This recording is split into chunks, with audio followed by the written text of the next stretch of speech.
what I could do. Good morning and welcome to the recording of a podcast by Roger Overall and Paul O'Mahony in Ireland, from Ireland, and the name of the podcast is BusinessJazz Podcast, and the subtitle is How to Be Really Attractive. How to be genuinely attractive in business today. So, good morning to everybody. Roger, will you just say hello to everybody for a second? Hello everybody. Welcome to my office. Who's all these people? Piano da. I can't even pronounce that. Piano Dan music. You've got a lot of music people. People who like music. We've got Nelcha from California. There's another person whose name I can. Piano Dan music is a I think a classical. Oh no, he may be a jazz. I can't remember, but he's a pianist anyway. Yeah, and we have another person who I'm connected with. I see their name in a circle. Okay, the plan is to put this iPhone on a stand. You'll be able to hear what's going on. You'll be able to see whatever we fix it on, but we won't touch it during the podcast. Hello, Nelcha. Welcome, my good friend. Roger, where are we going to put it? You're in your car in St. Paul's Street car park, says Pat Lowry. Well, that's in Cork. It's close enough by, isn't it? Wonderful. So. Okay, you. Where is the? I'm looking out into the world. Looking out into the world. So yeah. I put it here. Try not to actually. There we go. And. Yeah. See, is it possible to have it on both of us, not just me? Possibly. There we go. I'm just hooking this up. There we are. Okay, I might just create a bit more light. I wonder, is there any way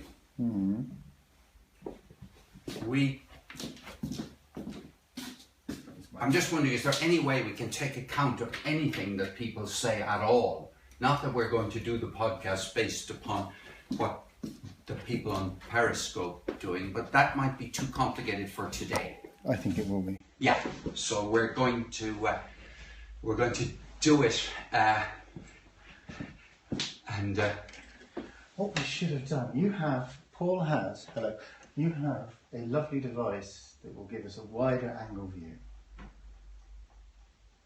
Do you want to set it up? Yes, that would be much better. Okay, hang on. Oops. Because I don't think I'm invisible. Okay. So we'll set that up. Here you go, right? This is a thing that's going to give what, a fisheye? No, slightly wider angle. We won't use the fisheye. Right, well, look, just to tell you, this is the second episode of season 3 of a podcast which Roger Overall and I began in 2000 and... There we go. What year did we begin it? 2012? Possibly. 2000 and... No idea. Anyway, and so we're into season 3 and episode 2. And the podcast can at present be found on SoundCloud itself, and it's going to run 30 minutes long. And that's why we have an alarm clock, which is going to go off. I'm going to give it to you. Well, we should get going, actually. Yeah. Okay. Let's go. Okay. Are you doing the introduction? Am I doing the introduction? Did you do it last time? I think I did. Okay.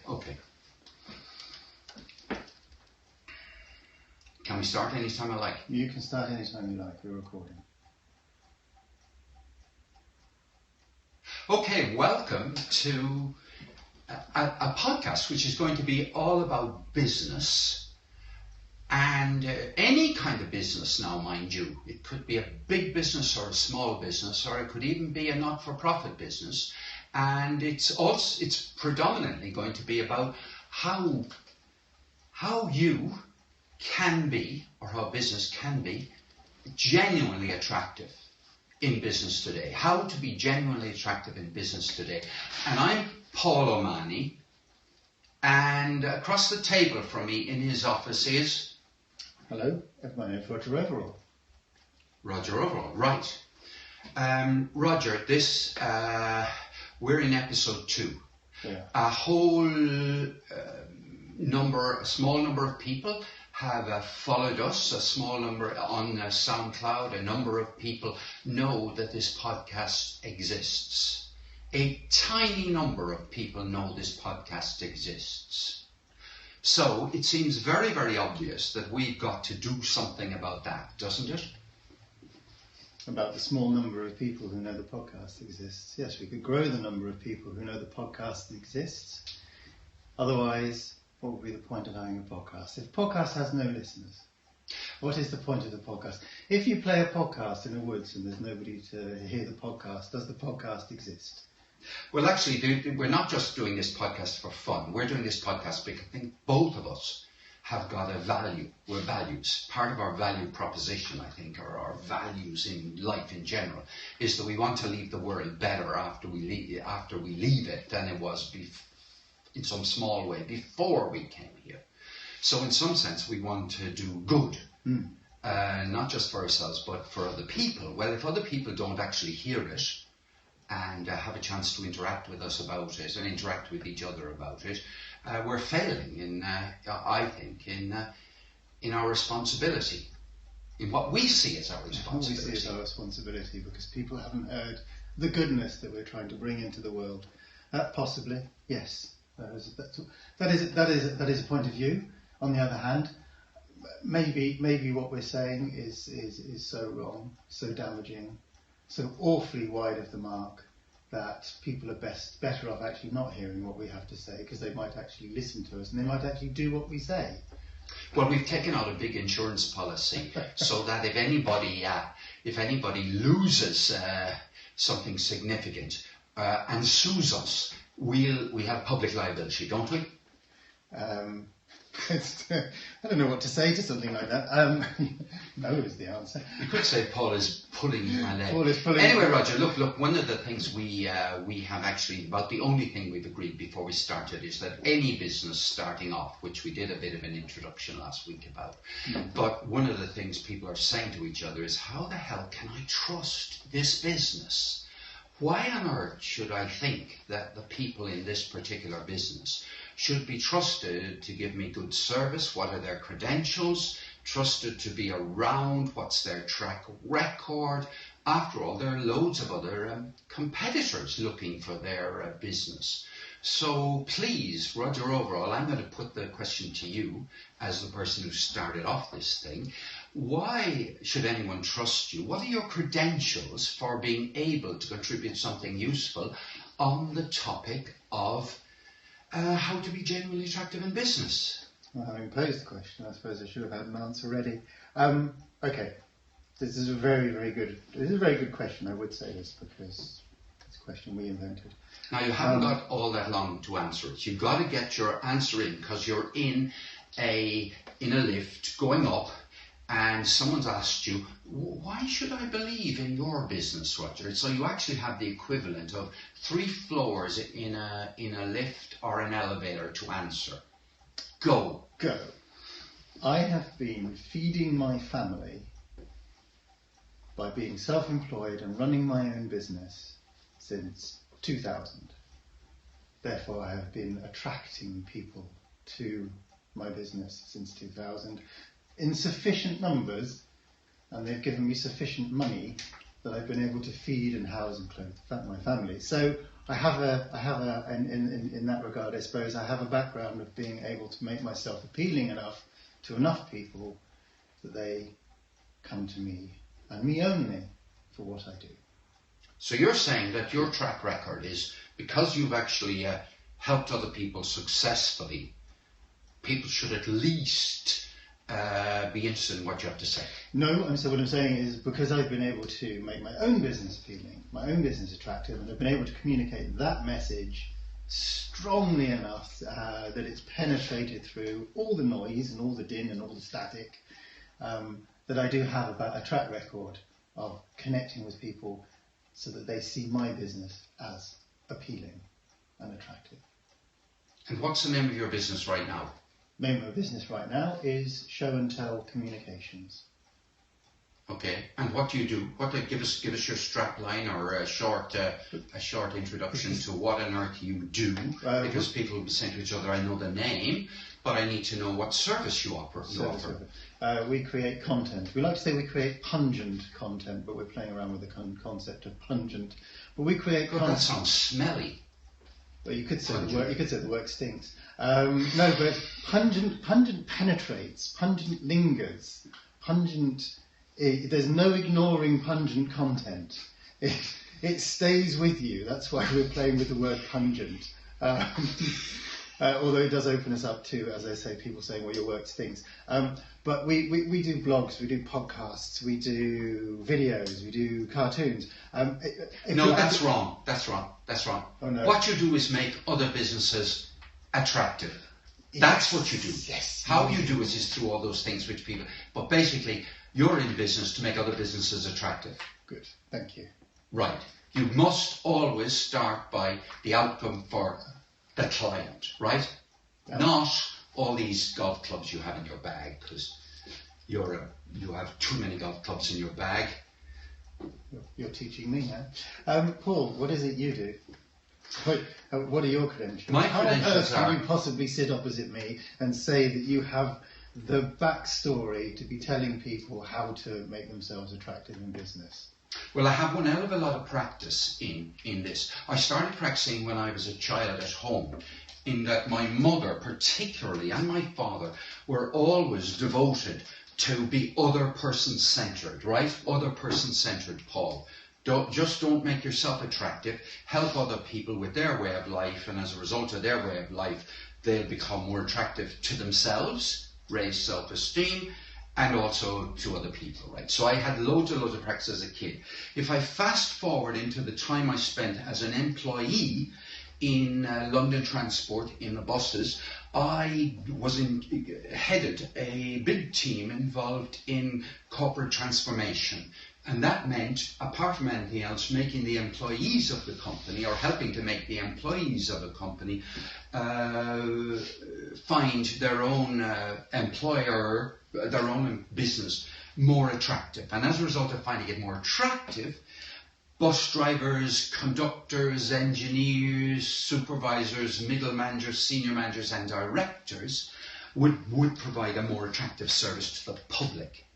Okay, look, I'm going to skip the work I did in the National Trust, which was important. I became self-employed in 1998, and I too managed to keep going. So basically, I am we spent too long going into maybe not too long going into my credentials.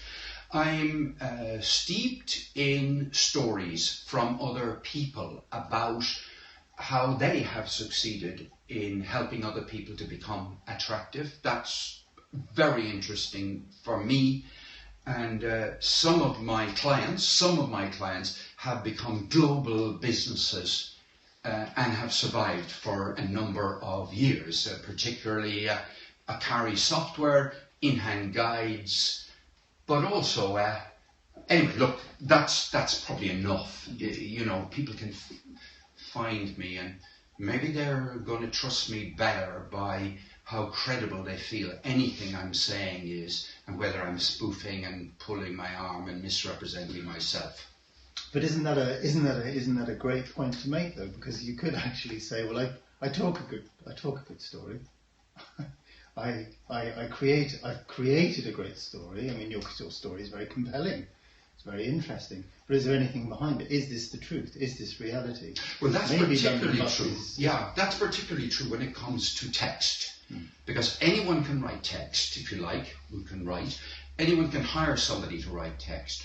But if the owner of a business, or the director of a business, or a very senior person in a business, or in fact anybody in a business, talks about the business, either on audio or even on video, but more likely to be on audio, I think, their credibility is exposed, right? It's pretty hard to act and give people a feeling that they should trust you.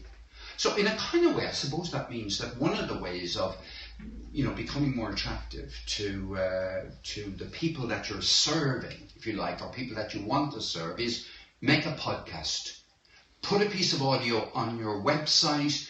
That, of course, is a way of reaching people who you can't reach face to face. But if you get a chance to speak to them face to face, do speak to them. They can look into your eyes. But a podcast is also very revealing, I think. So we're quickly into the theme of how on earth are we going to market, Roger? Let's take a case study. This Business Jazz podcast, as we started with, needs to attract in order to fulfill its mission in the world, right? In a world where it's very hard to get anyone to even know you exist or even care about you, because people are full of other things they care about. How, we use this word marketing, shall we? How on earth are we going to market Business Jazz podcast? Other people can think, oh, well, if that's the way they're going to market things, perhaps it'll be useful for me to listen and find out how other people do marketing. Well, did we mention to the podcast listener, you dear listener, did we let you in on something at the very beginning of this podcast? I'm not sure we did. As Paul and I are sitting here in my office, we have an audience watching us right now. On Periscope. On Periscope. We didn't mention that. We're live streaming on Periscope. So we're live streaming this on Periscope. Yes. It's on Paul's Periscope channel. I'm sure we will have a Business Jazz Periscope channel. So, number one thing we could do is we could set up a Business Jazz Periscope channel so that every time we record an episode, we're live broadcasting it as well. People don't need to wait for us to edit it and put it up on SoundCloud and link it to iTunes and all that good stuff. They could actually watch it. Maybe that's more convenient for them. Maybe that appeals to them better. So now that's one of the golf clubs, right? We got a golf club that we can use out on the course, and one of them is make a live stream. But that's the wrong place to start, Roger. I'll tell you why it's the wrong place to start. Let's just imagine. Oh dear, I hope people will forgive me for talking about golf. Let's imagine we're going out to play a round of golf. Right?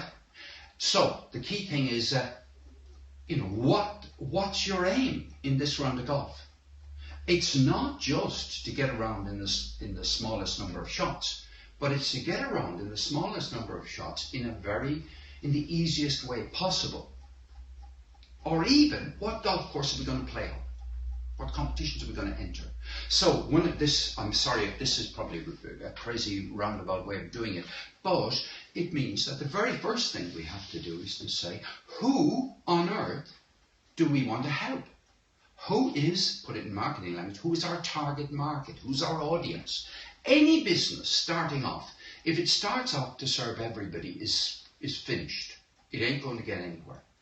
If it's going to market, it has to be clear who it's marketing to, doesn't it? Pause. You think we can actually run a business, make it more attractive by hoping that somebody will be attracted by it and then decide we'll serve them? What do you think? This is obviously a question worth thinking about. Well, I agree with all of that, because you do need to clearly have in mind who your target audience is, who your ideal client is, who do you want to work for. And even then, you could say, well, before we even go onto the golf course, before we even select a golf course, we have to set up parameters as to what kind of golf course I want to play on. Because I don't like links golf. I hate links golf. Or I don't like parkland golf courses.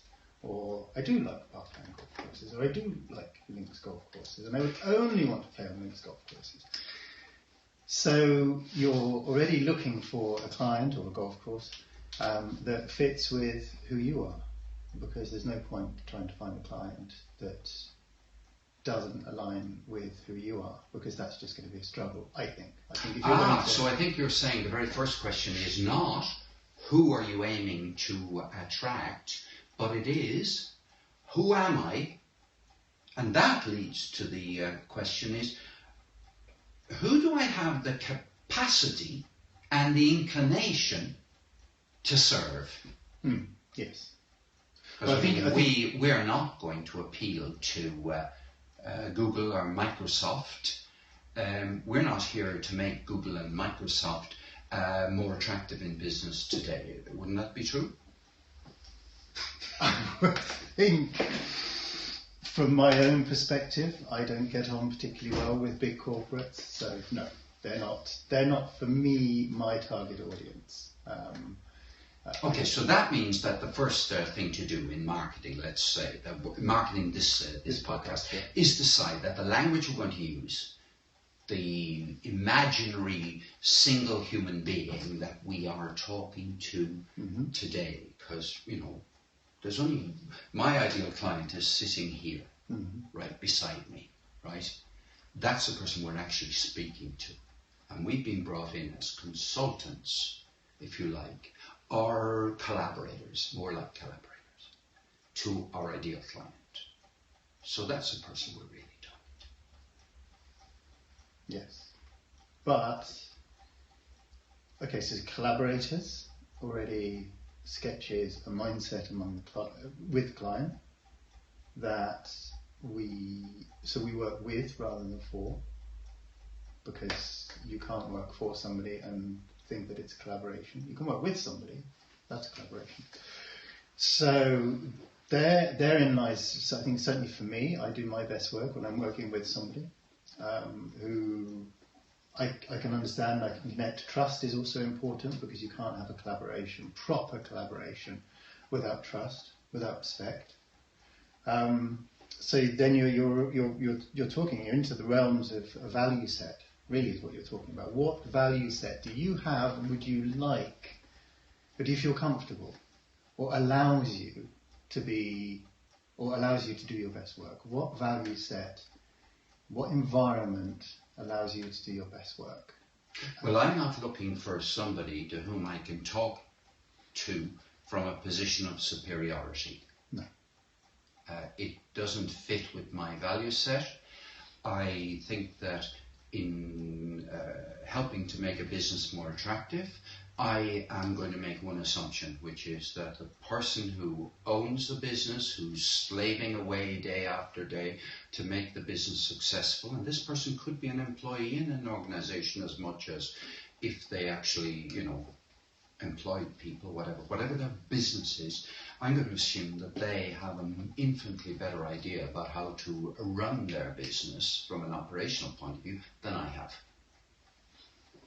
Yes, but you're not being brought in. Well, maybe you are. Your business is not to help people restructure their business, though, is it? Your business is to help people communicate. Yeah, my business is I suppose you could say, is helping the business to develop an empathetic relationship with potential customers. So I want the customers to be feeling that because of the way this business communicates with me, I have a real, I feel a kind of sense of understanding of what they're like, and a sense that they are a companion on a journey with me. So we're talking, just to wind it back a little bit, back to, okay, who are you, therefore, who are you going to do your best work for? Because you'll be cheating yourself and your client if you go out and try and do work for somebody who you just do not get on with, because they're not going to get the best out of you, therefore, well, it's not fruitful for either of you. It might be fruitful in terms of you get a paycheck at the end of the project, but you will not have done as well as you could have done for somebody whose value set you do share. So that's one thing. And you're also going to stress yourself like anything. You will. You know, you're going beyond your comfort zone. Well, talk of the word beyond, there's a good word. So you are far more likely to go beyond, if you like, for a client whose values you share, whose business you genuinely love, whose business you are genuinely attractive to. And then you're into the realms of you're going to give more value than you extract. And that's a completely different conversation. But if you give more value than you extract, you become incredibly appealing, incredibly attractive.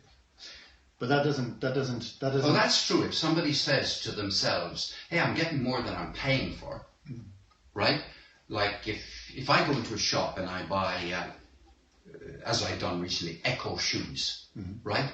And they do about 5 different things for me as well. Good for my feet, look fine. The person who sold them to me is great. I'm not just buying a pair of shoes. I'm buying experience. I'm buying, I'm buying respect for my feet. I'm buying love of my comfort. And I'm not, by all appearances, paying for that. That's an add-on. And that makes me want to go back to Echo time and time again. And that model can be applied to whether you're a service provider or a retailer. Anybody can always give more value, or certainly, yes, give more value than they're being paid for. And it doesn't have to come at extra cost to you, but there is something in doing that. There is something in creating that experience. So, step 1, because we have to wind it all the way back to how on earth are we going to market this podcast to the people that we want to attract. So we have to figure out. Well, we have already started to do that in that we have various people interested in us, if you like. They're aware that we exist, right? And they know now a bit more about who we are. They picked up various things about who we are, and they've imagined loads of things about us, for sake of argument topic. They know something about our values, and they know something, as a result of this conversation, about whether they are the kind of people who we're actually intending to help. Absolutely right. Added to that is, where do we find more of these people? So where do we find people that we can add to our audience? And for people listening who have a business, where can you find people to add to your audience? So what we're trying to do here is we're trying to sketch a situation or a case study, as Paul said. How do we grow this podcast? Well, in talking about how we're going to grow this podcast, we hope you're picking up on information about how you can grow your business, how you can grow your own audience, your own customer base. So we have our little core group of people who are already listening. How do we get the core to grow? How do we get the core to grow? Easy. The very first step. Everybody says, and it's absolutely true, the best form of marketing is word of mouth. Right? Get the people who are already keen on you, aware of your existence, to do the work for you. I mean, after that we can do loads of other things, but the first thing to do is to do what we can to help other people not only get help about their business, if you like. Ideally they're saying to themselves is, hey, these guys are actually making sense. This is actually, relevant to me and relevant to a difficulty that I'm having at the moment, right? It's not just an academic thing, right? I think I'm going to tell Joe, I'm going to tell Chris, I'm going to tell other people. I mean, sometimes it's they're going to phone somebody up. Sometimes they're going to send someone an email. Sometimes they're going to have a cup of coffee and going to drop a BusinessJazz podcast into the conversation. But you have to ask that, don't you? Which is, I think, what you were saying. You have to remind people to refer. Word of mouth can happen 2 ways, as far as I can see. Spontaneously. Oh, you must find out. You must listen to this podcast. They're fantastic. However, you might have a load of people who love your business to absolute bits, but they might still not refer you simply because you haven't asked them to refer you to other people they know. Hang on just 1 second. I want to speak to 2 groups of people, please. The people who know us already, if you like, right? Mm-hmm. One of them is the people on the podcast, listening to this podcast. Will you please, as soon as possible, tell at least one other person, recommend us to one other person, indeed ideally 20 other people, but let's just say we'd be terribly grateful person by person. And I'm talking now to the Periscope people, who I hope there are some people I know already on here. I hope there's still somebody watching this feed. Yes, and we don't know, and it's a little bit cheeky to say to people when we can't hear what they have to say at the moment. We can, but please tell somebody else what you think of this. Even the first step is make them aware that we exist. You don't have to sell it in a big way, because this is only episode 2, but just tell them that we exist. Awareness being the first thing you have to do is make people aware that you exist. Is that, to come back to the golfing analogy, the driver in your bag of clubs? Have you just taken out the big booming driver? Step 1, big thing you can do, easiest thing you can do. Well, it's not easy. Everybody who's ever played golf knows it's not easy to hit a golf ball with a driver. Nevertheless, is this the first big step? It is and it isn't, I think. If we stick with golf, the first thing a golfer does before they go out on the course is they practice their putting. So I would actually say that the part of golf which most people can relate to best is putting. And that's why a small step. The driver hits it an awful long way, right? And we'll come to that. But let's try it, and people will be expecting us to say the driver, right? And that's why people who go for world domination on day 1 of their business and start saying, we're here to conquer the market and whatever, are, just being amusing to me, right? The first step is get people to practice their putting, get people to just practice making people aware. Because here, just to tie in with that, world domination versus I am going to get my first client. I'm going to go from 0 to 1 is the first step I'm going to make, rather than from 0 to 100 million or 200 million or whatever it is. The hardest step is from 0 to 1. That small step. May I please refer to The Lean Startup as a useful book to read in the first, at least for the first chapter or 2? You can indeed. It's on the bookshelf behind you. The minimal viable product. Go and see if you can sell what you've got, an early prototype of what you're doing, to try 10 people. If you get one person to buy it, you've made a great start.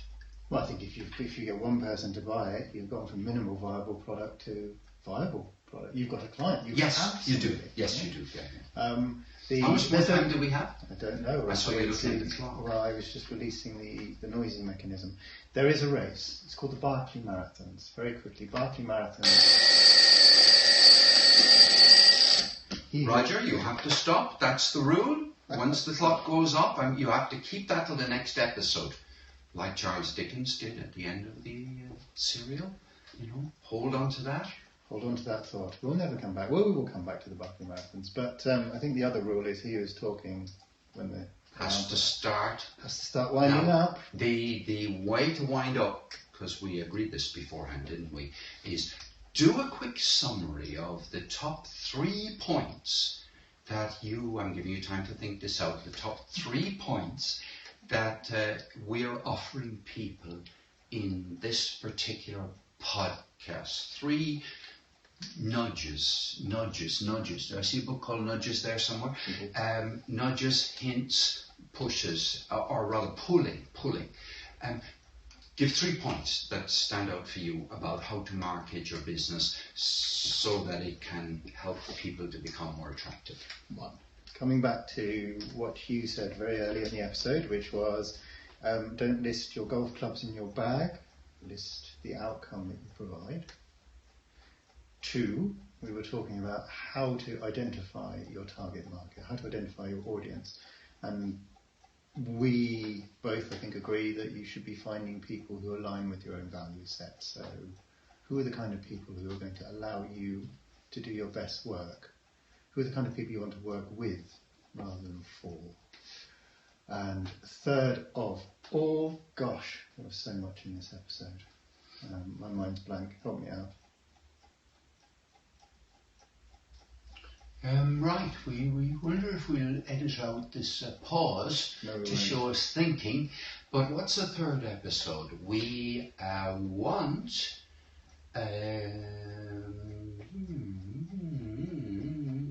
I can't remember. Look, let's just start with those two things, Roger. You know, saying what your outcome of your business is aiming to be, and then identify who you're best suited to serve. And you know what? Small steps. Pardon? The small step, the thing that... Oh yes, the small step of all, the puzzling thing. Exactly. That is, I think, out of everything, a very, very important thing for... Because that is the hardest thing. No, get to the third quickly now, we have to say this now. What's the third one? The third one, go from 0 to 1. Concentrate on 0 to 1. Yes, buy face to face. Yes. Get recommendations, ask your existing supporters to do something for you. Yes, that's point 4 in fact. There you are, now we're flowing. Point 4, referrals. And we can word of mouth. We can put that in the blog notes for this podcast. We can. Yeah. Where are the blog notes? They're on our blog, which is to be found under BusinessJazz.net. If you go to BusinessJazz.net, you'll find the podcast. Or the podcast blog. You'll find the episode, you'll find back episodes, you'll find the show notes for this episode, previous episodes, you'll find our history, you'll find links to Paul and me, it's all there. What's your Twitter name? My Twitter name is Roger Overall. And mine is Omani Blog. We better stop, Roger, otherwise we'll make the end longer than the middle. We will. Very quickly, we're on Twitter now as well, at BizJazz Podcast. BIZJAZZ podcast. Okay, look, thank you. We're not turning off the Periscope because we want to see what's happening on there. Thank you, everybody who's listening to this, and thank you, everybody who gets this podcast from somebody else. Bye-bye. See you next week. Next week. Yeah, end of story. End of story. We're done. Mark will make that. Now, what did I do with my phone? The phone is over there. Yeah. Oh yes, no, let's have a look. I'm taking this thing off, yeah? Yeah. And let's see if anybody watched, and if anybody, is there anybody there? Said the thing. Thank you so much for listening. Thank you so much for being here. Thank you so much for listening. Thank you so much for being here with us. We will play back all of the comments, and we will be in touch with everybody who has commented, at least put in more than a single word, about Business Jazz podcast. And we'll come back to you, so we won't ignore what you said. And thanks very much. Come round here and say thank you, Roger. Yeah, you go and get your head in there. If somebody could get us, hold on a second now. If somebody could get us a screenshot, that would be just perfect. Where am I looking? I can do a screenshot. Hold on. Right, are you there? Hey, you got one. Great. Okay, end of podcast. Thank you very much. All the very best. Bye.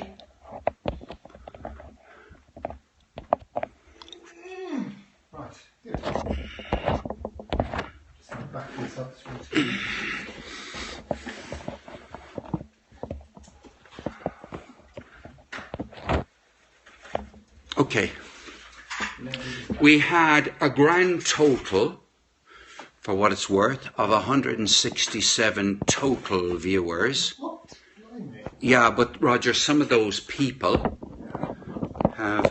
How do I get this thing off? I'll do it here, yeah. Some of those... Oh dear, look, I took this off. Oh yeah, that comes off the thing, yeah. Yeah. That...